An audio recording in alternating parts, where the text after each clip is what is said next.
The morning I found out I'd won $4.2 million on a Lotto Max ticket, I was standing in line at a Tim Hortons in Sudbury, wearing the same flannel jacket I'd had since my daughter was in high school. I remember looking down at my phone, at the lottery app, and reading the numbers 3 times. Then a fourth. Then I put the phone in my pocket, ordered my medium double-double, and sat in the corner booth for 45 minutes without touching it. That's the kind of man I am. I don't shout. I don't make scenes. I've spent 63 years being the kind of man who sits quietly with big things until he knows what to do with them. My name is Warren? No, wait, that's not right. I keep doing that. Old habit, referring to myself like I'm someone else in a story. The truth is, I am someone else now. The man who sat in that Tim Hortons barely exists anymore.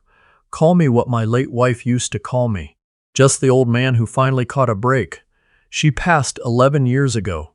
Breast cancer. 61 years old, which is no age at all. After she was gone, my daughter, she was 34 at the time, helped me sort through the house for about 2 weeks, then went back to her life in Calgary with her husband and his parents, who seemed to run her schedule more than she did. I understood. She had her life. I had mine. What I didn't expect was that her life would come to mean a life without much room for me in it. The first year, we talked on the phone every few weeks, then it became once a month. Then it became holidays, and even then only sometimes. I sent birthday cards. I called on Christmas. One year she forgot to call back until 3 days after, and when I mentioned it, just gently, she told me I was being guilt-trippy and that she was overwhelmed. I apologized. I shouldn't have, but I did.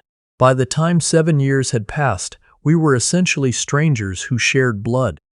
I'd met her 2 kids, my grandchildren, exactly 4 times. The last time was at a cousin's wedding in 2019, and my granddaughter looked at me like I was a man her parents had hired to stand in a photograph. I retired from the mine at 60.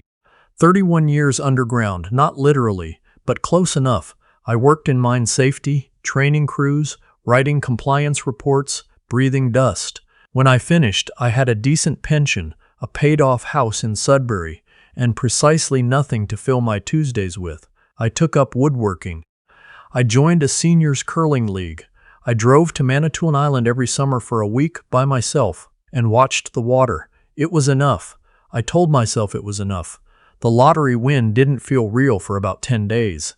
I hired a financial advisor recommended by a woman at my curling club whose husband had sold a business. I set up a trust.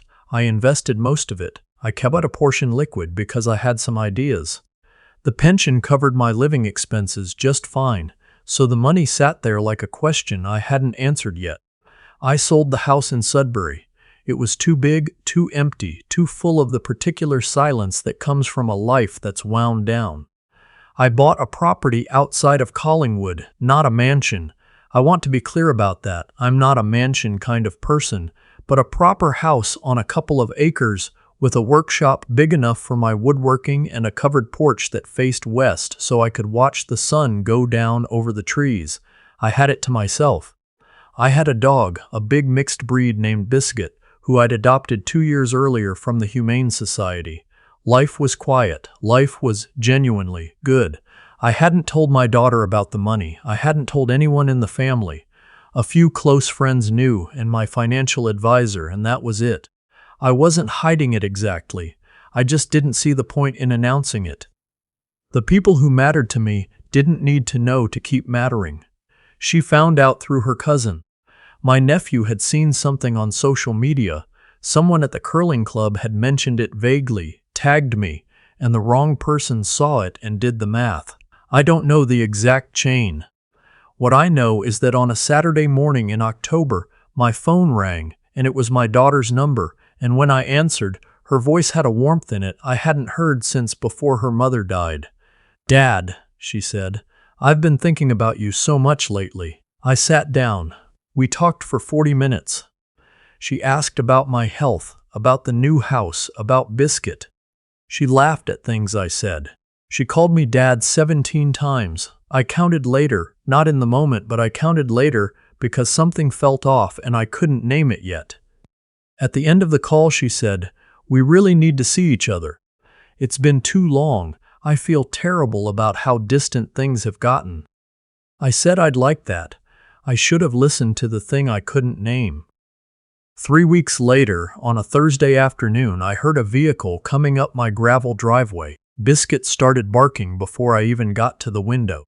I looked out and saw an SUV I didn't recognize, a big one, loaded up, luggage visible through the rear window. My daughter got out of the passenger side, her husband got out of the driver's side, and then the back doors opened and out came his parents. All four of them, with bags, with that particular energy of people who have already decided how a visit is going to go. I stood in my doorway. I hadn't been told they were coming that day. The last thing my daughter and I had agreed on was that we'd figure out a time. I hadn't figured out a time. Apparently they had. "Surprise," my daughter said, and her arms were open wide.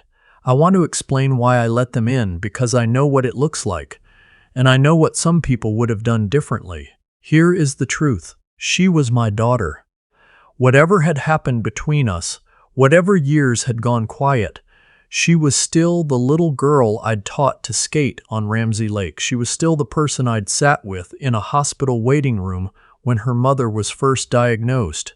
There is a pull to that, even when your gut is telling you something else. Even when every sensible part of you is saying, "This is not right." You open the door because she is your daughter, and you have been waiting, without knowing you were waiting, for her to come back.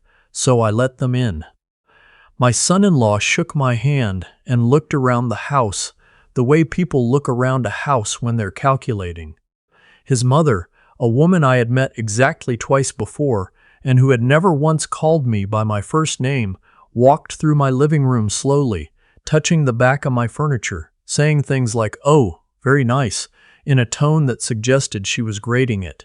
His father followed behind her with his hands clasped, nodding at the workshop, visible through the back window, nodding at the porch, nodding like a man taking inventory. My daughter hugged me for a long time and said she missed me. I believed her. That's the part that made everything harder. They'd driven up from Calgary. 2 days on the road. I made coffee and we sat around the kitchen table, and it felt, briefly, like something real. My daughter asked about the woodworking. I showed her a chair I was building. She said it was beautiful. Her husband asked about the property taxes up here, which was a strange question, but I answered it. That first night I made pasta, and we ate together, and my son-in-law drank most of a bottle of wine and told me about how difficult things had been for them financially. His family's renovations business had struggled since COVID, supply chains, labor costs. He and my daughter had refinanced their house twice. They were stretched. I listened. I said I was sorry to hear it. I did not say anything about my situation. The next morning I found his mother in my kitchen making breakfast without asking.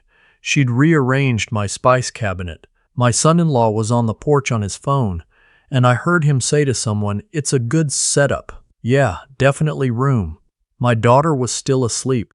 I poured myself a coffee and went to stand by the window, and I thought about Biscuit, who had slept in the workshop rather than in the house as he usually did, because there were too many strangers. I understood the feeling. By the second day, it became clear that this was not a visit. The way they'd unpacked, the toiletries arranged, the chargers plugged in, a suitcase fully opened and placed in the corner of the guest room. This was a move. Or the beginning of one. That evening, while my daughter and her mother-in-law watched something on television, my son-in-law found me in the workshop and leaned against the doorframe with his arms crossed in the way men do when they've rehearsed something. "We wanted to talk to you about something," he said. I kept planing the wood I was working on. "Go ahead. The thing is, with everything we've got going on, and with you out here alone, we've been thinking it might make sense for all of us to be together for a while. You've got the space. We could help out around the property." I put down the plane. "You're talking about moving in Dabla for a while, until things stabilize. And look, we know you came into some money. We're not asking for handouts. This would be a family arrangement. A family arrangement, I repeated. You're not going to be here forever, right? At some point there are decisions to be made. We're just thinking ahead. Being practical. There it was. I'd been waiting for it since the moment I saw the luggage. Not hoping for it, not dreading it exactly, just knowing it was coming, the way you know winter is coming when the light changes in September. You can see it from miles away and still feel the cold when it arrives. I told him I needed to think about it. He nodded like that was a reasonable answer. He went back inside. I stood in the workshop for a long time with my hand on the wood and listened to the quiet and thought about the 63 years that had led me to this exact moment. I thought about my wife, about the last conversation we had before she lost the ability to speak clearly, when she held my hand in the hospital bed and said, "Don't let anyone make you small again. You've spent your whole life making yourself small." I hadn't known what she meant at the time. I thought I did now. The next morning I called my daughter into the kitchen while the others were still in bed. I made her tea the way she liked it, with too much honey, and I sat across from her and I looked at her for a long time before I said anything. "I need to know," I said, "if this was your idea or his." She looked at her mug. It was a conversation we all had together, his parents too. "They're struggling, Dad. We all are. You haven't called me in 8 months," I said. "Before the call in October." She opened her mouth and closed it. "I kept track," I said, not obsessively, but I kept track. 8 months. And before that, the gap was 6 months. And before that, you didn't come to my retirement party because of a conflict with a trip his family had already planned.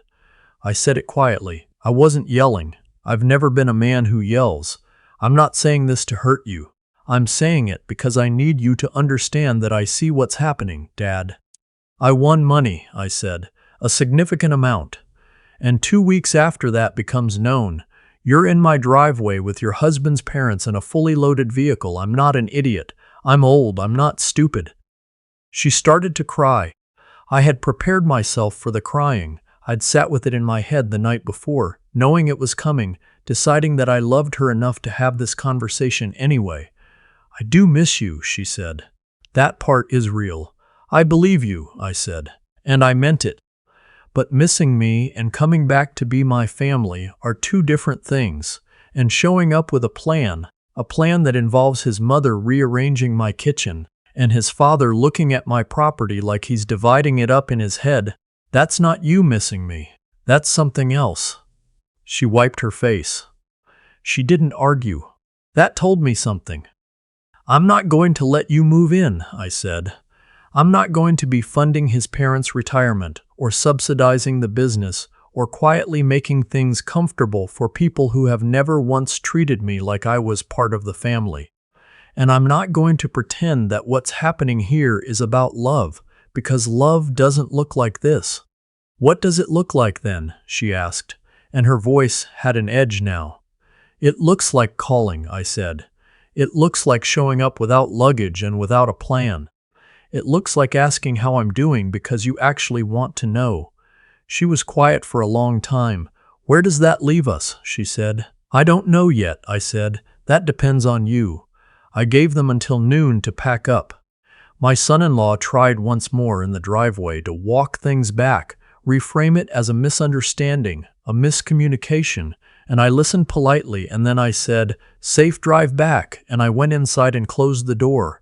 From the window, I watched them load the SUV. His mother said something to my daughter that made my daughter look back at the house, just briefly, and I couldn't read her face. Then they got in and drove down the gravel driveway, and Biscuit came out of the workshop and sat beside me on the porch, his shoulder pressing against my leg. "Good boy," I said. The weeks after were strange. Quiet in a way that was different from the quiet I'd been living in before, heavier at first, then lighter.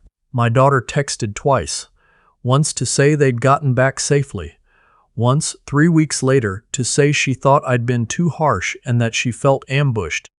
I wrote back that I hadn't been trying to ambush her, that I'd only said what was true, and that my door was open to a real relationship whenever she was ready for one.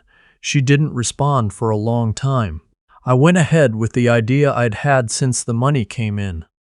I'd been talking quietly to a veterans organization up in the Perry Sound area, a small nonprofit run by a retired military chaplain named, well, it doesn't matter what his name was, he was a good man, that helped aging veterans who were living alone access services, transportation, companionship. Not charity, exactly, more like infrastructure, the kind of thing that lets proud people accept help without feeling like they're accepting charity. I made a significant donation, enough to fund 2 positions for 3 years and upgrade their van fleet.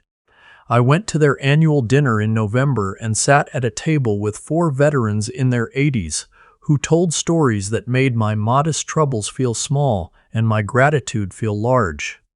I drove home that night on the highway with the heater running and Biscuit asleep on the back seat and the radio playing CBC, some late-night jazz program, and I thought about my wife again. I thought about what she'd said. Don't let anyone make you small again. I hadn't. For the first time in a long time, maybe the first time since before she died, I felt the exact size I was supposed to be. My daughter called on Christmas Eve. She asked if she could come visit in the spring, just her, without her husband or his family. She said she wanted to try. I said I'd like that. I meant it, though I held it loosely. You learn at 63 how to hope for something without gripping it too hard, how to leave the door open without standing at it. The chair I'd been building when they arrived, the one my daughter had called beautiful, I finished it in December. Solid white oak, hand-cut joinery, a low curved back. I put it on the porch. Every evening around 4, when the light goes flat and golden over the trees and Biscuit settles at my feet, I sit in it and drink my coffee and watch whatever the sky is doing. Some days it's very quiet out there, but it's my quiet now, and I know the difference.